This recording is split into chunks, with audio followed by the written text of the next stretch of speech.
Okay, Christmas ornaments. If you're going to hang a Christmas ornament on a Christmas tree, it needs to be light enough that it doesn't sag the limb down. The most used technique is to hollow it out. And I never was a very big fan of that, trying to hollow through a small hole. So I've been trying other techniques to reduce weight.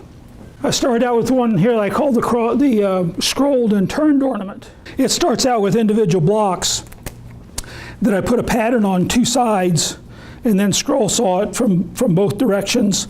And then once it's all scroll sawed, I glue them together into a solid block, put it on the lathe and then turn it like that.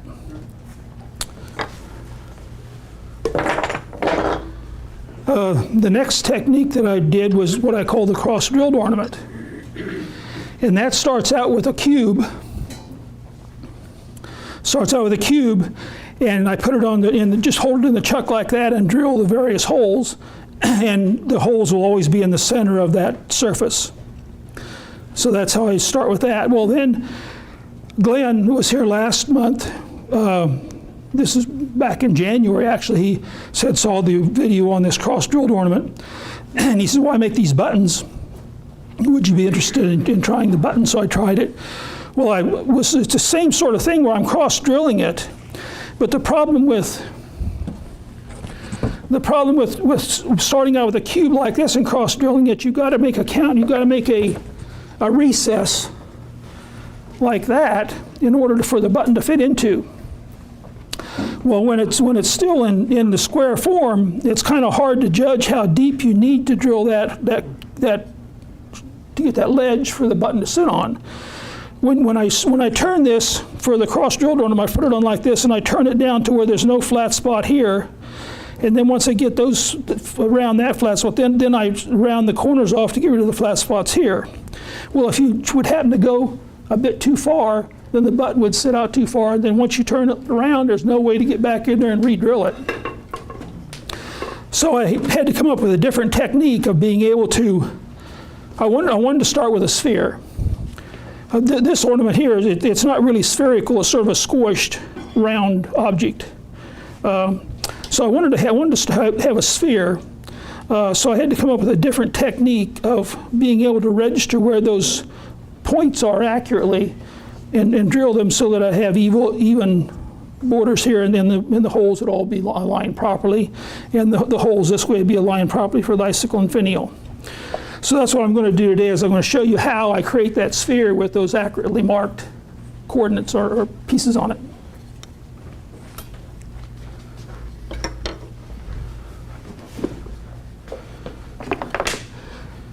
And I've got one here that this is what of course I'm not going to put the finish on, but that's what we're going to end up with today is a sphere like that with the points marked at 90 degrees, all equally spaced around the sphere. Okay, start out with a block. It's not a cube necessarily. I start out with a block of material. The dimension this way is about a quarter of an inch or 3/8 of an inch longer than what my desired diameter of my sphere is. And since these points would be turned away, I drill a small hole, and I mark the center, and then I drill a small hole about a 1/2 inch deep, so when I start turning it, I don't lose those registration points. Okay, does anybody in here need to see how you make that into that? Does everybody know how to do that? Okay. Okay, so I put the block on here and I turned it down to, since on the video, on the presentation last month, I said I made it 50 millimeters, so that's what I've got here. I turned this down to 50 millimeters. I marked the center line with a center finding ruler. And now what I want to do is I want to mark points around here equally 90 degrees apart. And to do that, I'm going to use the indexing capability of the lathe. You can't see that marker. There's holes around this wheel, and they're not numbered. So what I've done is I went around and I put 4 marks around there. I put 4 marks around there at 90 degrees apart. So when I put the marks on, I like to have the grain is running lengthwise of the bed of the lathe, so these are the original mounting points like this. And on the side holes, what I aim for is to have holes on the side grain and face grain. And when I mark the block of wood here, in the cube, can't really see it very well on here. It says it's not cut real smooth, but we'll say that's the face grain and that's the side grain. So when I mark those marks across there, it's going to come out close to being side grain and face grain with where those marks are laying. Okay, I've got a little wooden standoff here so that when I put the pencil, when I lay the pencil in there like that, the point of the pencil is right on the center. And what I'm going to do is I'm just going to rotate this around to get it where I want to start my first hole. And that looks like that's the face grain right there, about that spot right there. So I'll bring around there. Okay, I'm going to put my pin in there to lock it. And then what I'm going to do is just put a mark across that point right there. And there you can see that mark I put in right there. Rotate it to the next axis. Put another mark.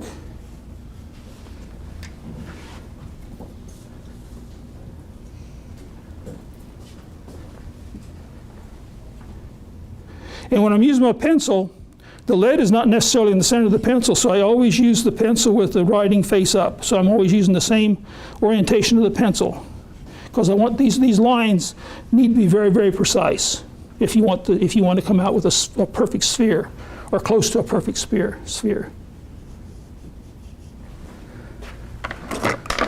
Okay, now I need to mark those locations with an awl. Just make a bit of an indentation there so that when I put them between centers, they go right in the hole.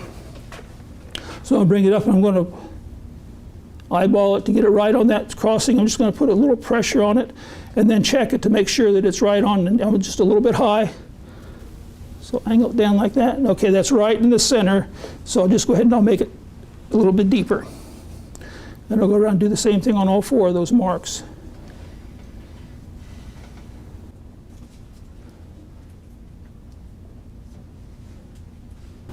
And this is really, really necessary to be very, very accurate in laying these out, because it doesn't take very much off to ruin your turn, or if your object is to get as perfect a sphere as you can get, you want those marks to be very, very accurate.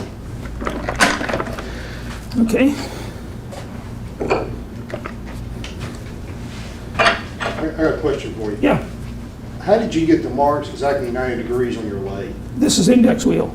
I index. There's holes. You added a mark with the shaft in the middle. How did you get those? There's holes in here. Around here, there's holes around that. This is the perimeter of this on the spindle. There's got holes in it. Okay. There's 3 holes here that's got threaded. You just screw this in, and that point goes down into that hole and locks it in place right there. Mm-hmm. That answer your question? Well, you got a Sharpie where you marked your marks, right? Yeah. Well, because there's no numbers on it. I went around before you guys got here. I went around marked the marks on there. So when I spin, I don't have the alternative would be when I'm turning it around, I got to sit down and look in that hole and count the holes coming by. So I didn't do that. What I did is I did that earlier, and I put a Sharpie mark equally spaced around. You can see the hole inside there. There's 4 of them. You can see the holes inside. Yeah, there's 3 drilled holes that thread fits into.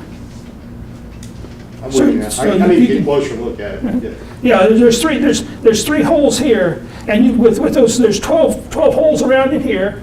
There's 3 holes here, so you can get 36 different accurately spaced marks around there. If you use the combination of these 3 holes here and those 12 holes there, you can get up to 36 indexes. Is that it? We're good. Okay. Yeah. My lathe doesn't have that. It doesn't have it. Yeah. Well, if you don't have index like this, you can get index. You can buy an indexing wheel. Or Harvey Meyer was in here a couple of years ago. He does the basket illusion, and he had in his presentation he showed you how to make an indexing wheel. But he's talking about 72 or 100 and something indexes on his wheel. You can easily make a wheel if you got a drafting program at 90 degrees. Draw a perpendicular line and a straight line with perpendicular like this and draw a circle around it. The problem is you'd have to have this hole very accurately cut. So when you put that on there, it's fixed in place and there's no slop in it. Because if there's slop in it, then you're not going to have evenly spaced markings around there. We're good. Good. Okay. So now I've got my marks laid out. And we're going to pick two opposing marks.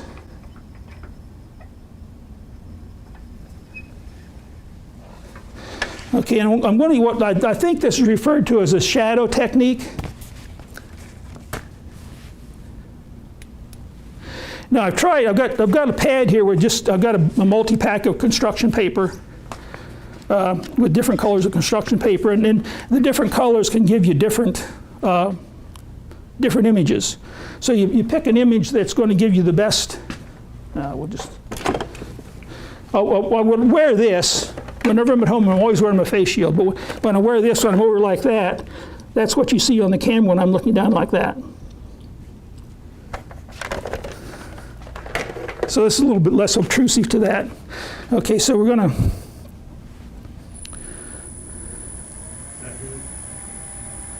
Yeah, you're not going to see a lot. You can see the tool cutting here from that camera, but mainly it's going to be from this camera up here. But I'm going to turn it up to about 1600 to actually do the turning. There's 1600.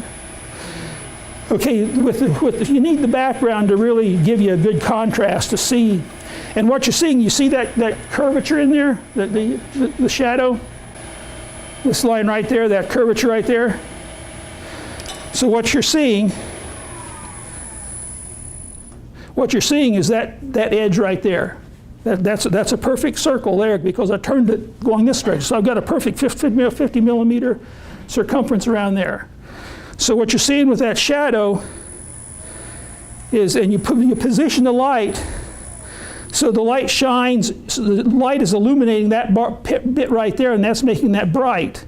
And then when that comes around like that, there's no brightness there, and then you're seeing brightness there, so this light illuminates that. Now, at home I was using this light over here to illuminate the paper down here, but I found out in here with the overhead lighting that really wasn't providing any benefit of having that light shining down on the paper here, so I'm not using that. But you position this light, and where you position it has an effect on what you see.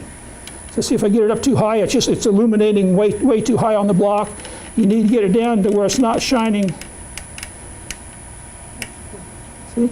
And then also the difference in color of paper will give you different degrees of image. And it looks like the black is because of the overhead lighting, the black is giving us the best presentation here. I was using the green at home the other day. So that gives us a good presentation there. So now what I want to do is I'm just going to cut straight across until I get down to the image right there at the very top of the sphere right there. Okay, this is a Glenn Lucas bowl gouge. I think this is GL5. Swept back wings. It's got about a 55-degree angle on the nose.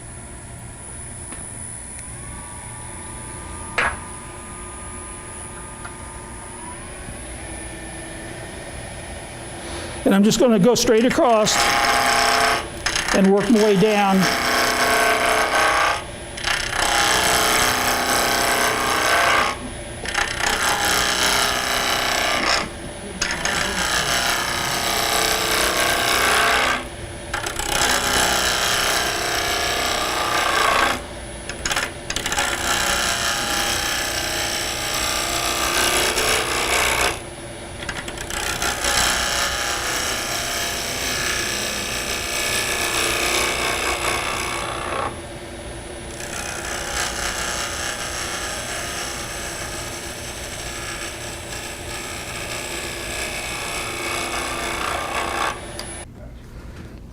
So what I want to do, and it looks like I got it almost perfect on the first shot there. What I'm looking for, here, I just barely touched that line right there. See that? my original circumference around there, I just barely took it away, just a touch right there. Plus my pattern here is coming up and meeting there at the center point. And I've got over here, so my holes were just slightly misaligned in that direction down, because I took more off here than what I took off over here, but that's very close.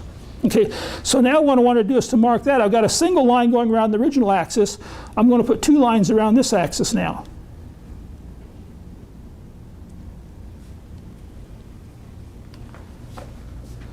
Okay, and then I rotate it to this other axis now.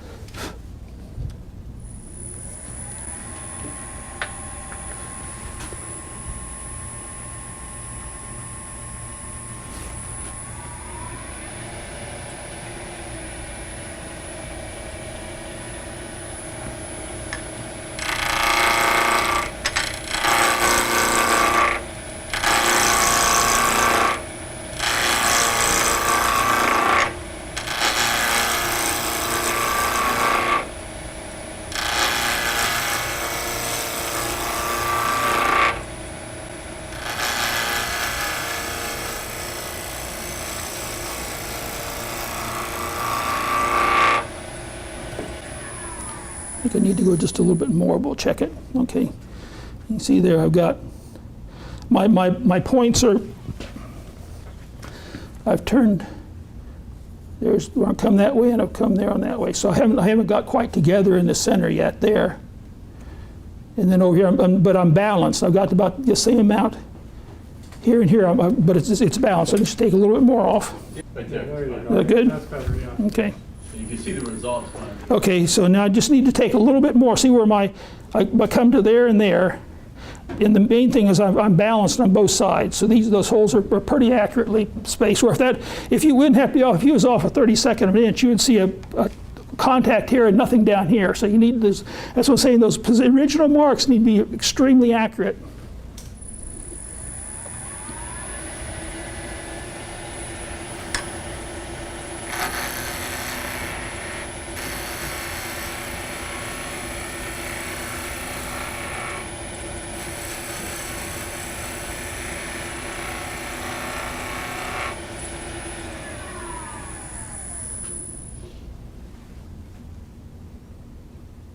I think you just need a little bit more. I'm about right there and there, so I've got to just take a little bit more off.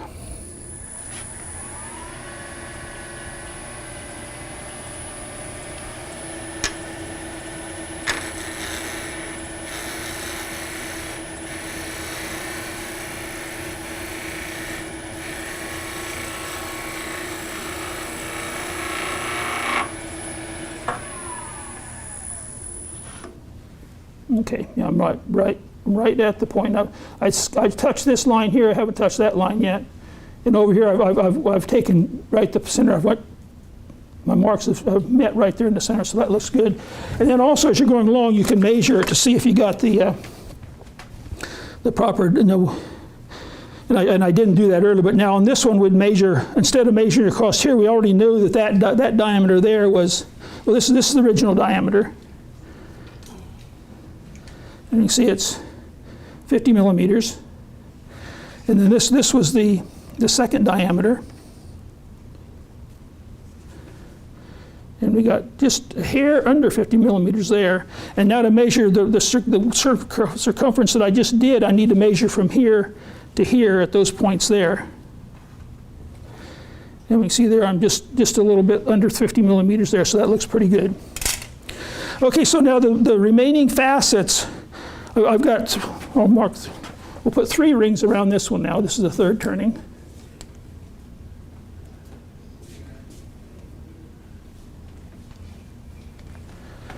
Okay, so now I've got three rings around there. That's my perfect sphere. Or there's part of my perfect sphere with those 3 rings. That way it's 50 millimeters this way, and 50 millimeters this way. So now what I need to do is just knock those points off. So the orientation of the grain With the original orientation was with the grain running lengthwise. There's my original mark I made. So this is the grain is running lengthwise this way. So in order to, if I could turn these points off there, and just like making a bead on a spindle turning, you go from the highest or the largest diameter down to the lowest diameter. So I could take a spindle gouge and go down that way and turn it that way. But if I wanted to come from one of these other points, now we've got the grain running across this way. Well, if I tried going down like that, I'd be shoving that point of that tool into the end grain, and I'd get a rough cut and tear out. And so in order to make a clean cut there, I'd have to start from the lower diameter and come out this way. So since it's easier with the spindle gouge to go that way, well, I'll take most of the lumps off with it in the spindle orientation.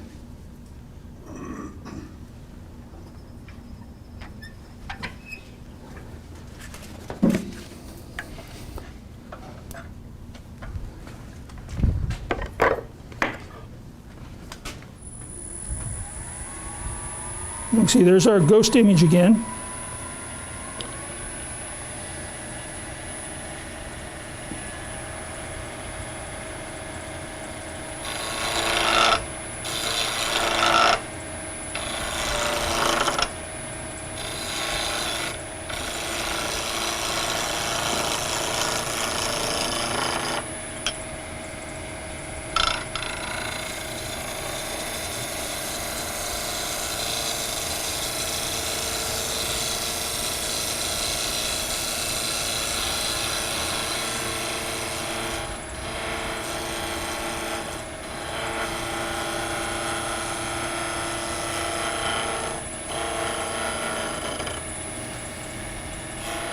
I can't really see a shadow down here, but I can just feel the bumps. I'm just barely skimming across it.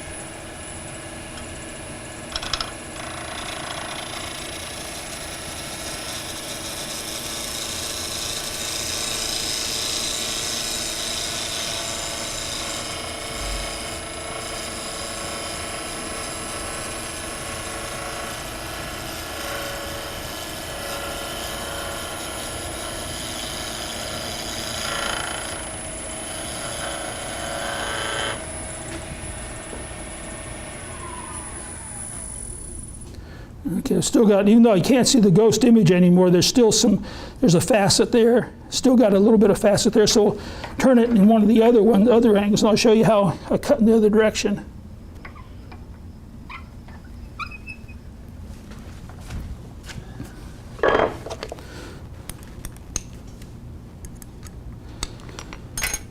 Okay, on this end of the tool, it's got the same flute shape, but it's got a steeper nose angle of 60 degrees.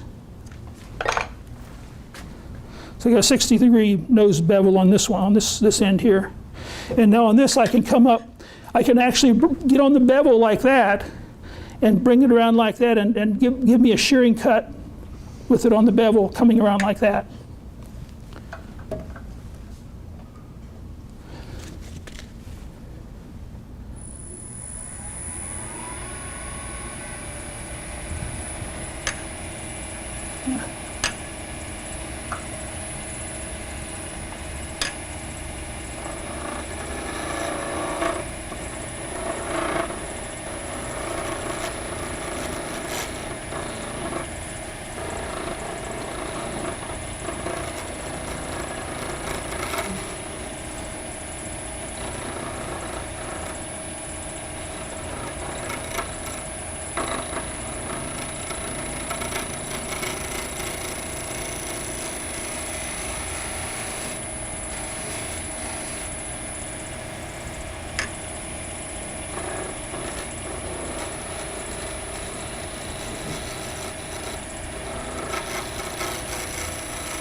You just try to maintain that shearing angle across the edge of the tool.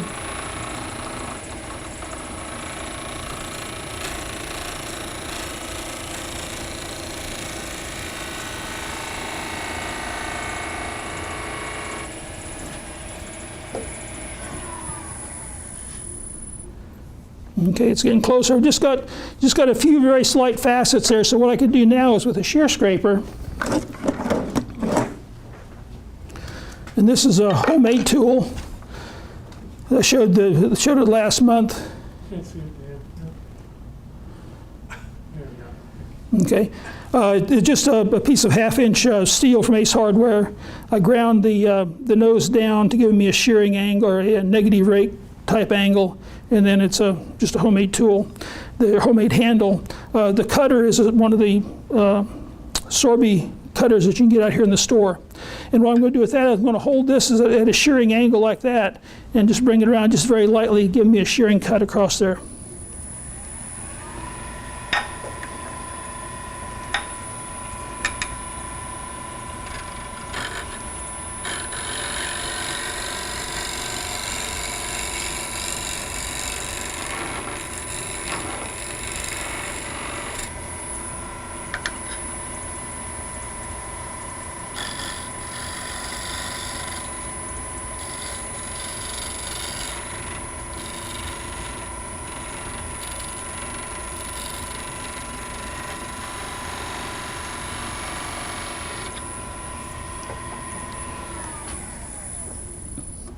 Okay, and that's feeling a lot better. And see, the goal is to knock off those facets on the corners here without taking away a lot of the lines. And it looks like I've did a pretty good job of. There's just a slight flat area right there, very tiny one there. So that can be taken down with a bit of coarse sandpaper. And we'll just very lightly go over with some 80 grit paper. Now I don't want to put a lot of pressure on it. So here's the that's face grain there. So you can see the lightness and darkness. This is a summer growth because it's lighter than that. If I put a lot of pressure, this was softer and would come off a lot quicker than it would over here on the side grain. So I don't want, if I did a lot of sanding, my sphere would no longer be a sphere because it would take a lot off there. So see if we can do this without making a lot of dust and needing that vacuum. So I'm going to do this at about 800 RPM. I'm just going to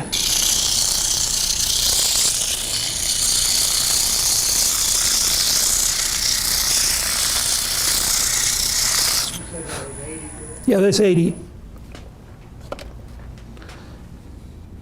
Yeah, we'll take it around the other way, get one of the other.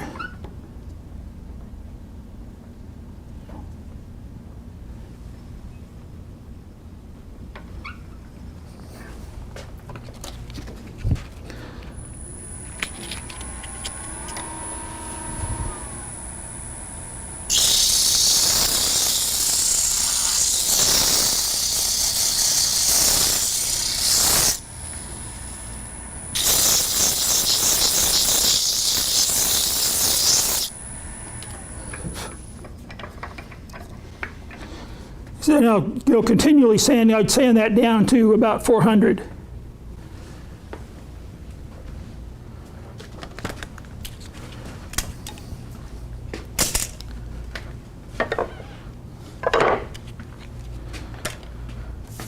Okay, any questions?